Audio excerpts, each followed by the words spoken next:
बड़ा दुख एवं परितापर विषय आज भारत शिक्षा मंत्री बापा जे कि देवेंद्र प्रधान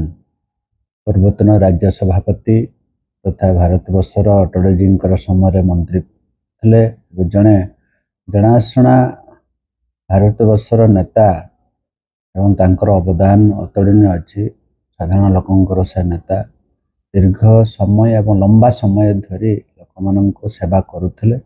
जे तांकर परलोक हो निश्चित भाव में आम भारतीय जनता पार्टी एवं जड़े लोक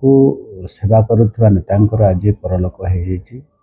समग्र अंचल शोकर छाया खेली जाइए। साधारण साधारण लोकों सहित से जड़ित थे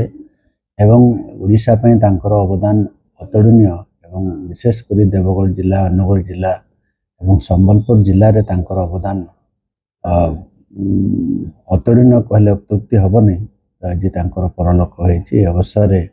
तांकर आत्मार सद्गति निमंते गभीर श्रद्धांजलि ज्ञापन कर तत्सहित शोक संतप्त परिवार को मोर समवेदना जनाऊे।